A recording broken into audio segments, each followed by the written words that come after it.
18th century, a French naturalist by the name of Comte de Buffon posed the following question. Suppose we have a floor made out of parallel strips of wood, each with the same width between them, and we drop a needle onto the floor. What is the probability that a needle will lie across a line between two strips? This was one of the first problems in geometric probability, and it turns out that the probability of this event occurring, assuming the needle is smaller than the gaps in the wood, is related to pi. Isn't that surprising? But why exactly does pi show up? In this video, I hope to walk you through the derivation of this fact, as well as through some of the Monte Carlo simulations one can do to then approximate a value for pi. Eventually, we'll be able to estimate a value for pi using just needles. Isn't that cool? To start off, let's consider a set of parallel lines, each equidistant from each other with length d. Let's also consider a needle of length L, and we'll also assume that L is less than or equal to d for the sake of simplicity. Now, sketching our needle on top of our lines, a natural variable to define would be x, which is the smallest distance from the needle center to the nearest line, and theta, which is the smallest angle the needle makes with the nearest line. Then x should range from 0 to d over 2. And theta should also range from 0 to pi over 2. A natural question to then ask is what conditions do we require on x and theta so that a needle will cross a line? Let's first consider the case in which a needle has crossed the line. Using some geometry, we can see that the perpendicular component of the center of the needle relative to the nearest line has length L over 2 times sine theta. And it's clear that x should be less than or equal to this quantity. Conversely, if x is less than or equal to L over 2 sine theta, then at least one endpoint must lie on or extend past the line, so it must have crossed the line.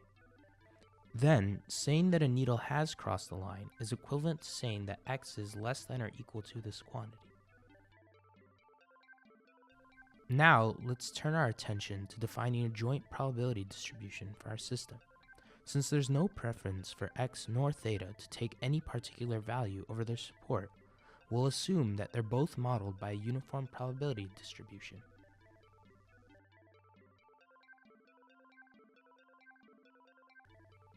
Since x and theta are both independent random variables, we know that the joint probability distribution is simply the product of both PDFs, which gives us 4 over d pi over the same support. Using the condition that we derived earlier, we can compute the probability of crossing as simply integrating over all space in which the condition holds. Computing this integral gives us a result of 2L over d pi, which is a remarkable result, although it's not completely surprising that pi pops out due to the rotational symmetry of the needle. However, what is surprising is that if we approximate the probability of a crossing event occurring as h over n, where n denotes the total number of needles dropped, and h is the number of times that a needle does cross, then we can rewrite the probability as follows. Then, using some manipulations, we can get an estimate for pi. We can simplify even further by setting d equal to 2L, which gives us the final result that pi is roughly equal to n over h. Let's see what it would be like to actually simulate this event. On the left, we're going to throw our needles down, and after each time that we throw it, we're going to update the value on the right. Let's run this for 200 simulations and see what happens.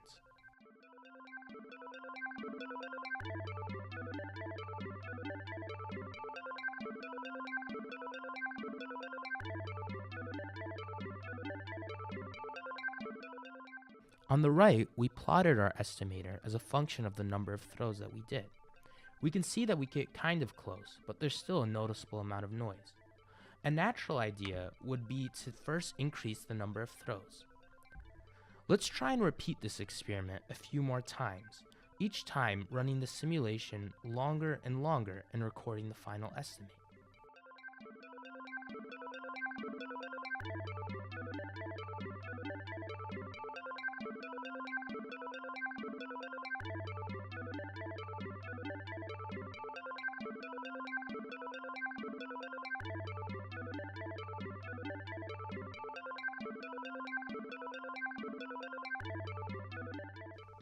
We can see that increasing the number of trials seems to give better results, but this raises an important question.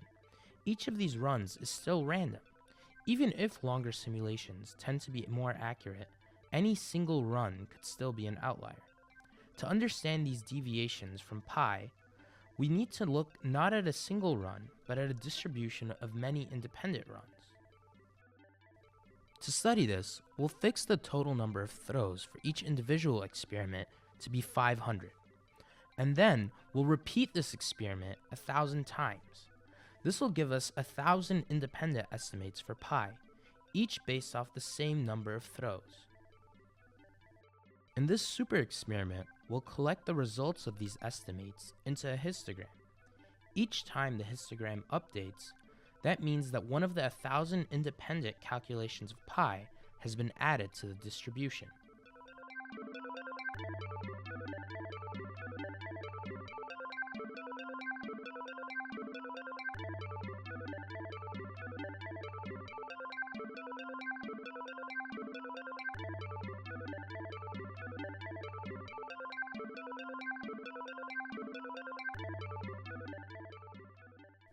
What we can see is that we get a distribution of estimates, one that looks very similar to a bell curve, which I promise isn't a coincidence. This shape is a consequence of the central limit theorem, one of the most important results in probability and statistics. Roughly speaking, it says that if we average out a lot of independent random outcomes, the results tend to follow a normal distribution.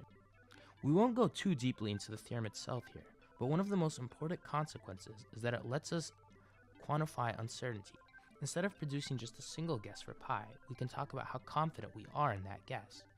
The uncertainty of our guess can roughly be measured by the spread of our distribution, denoted on the screen, with the two intervals drawn.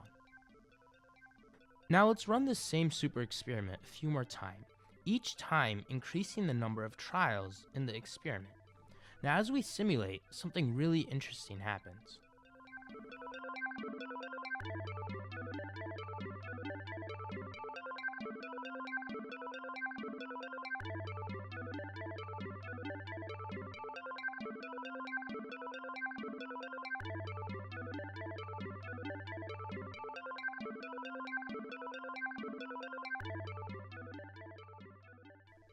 The center of each distribution roughly stays the same, but the spread of the distributions drastically shrink as the number of our trials increase.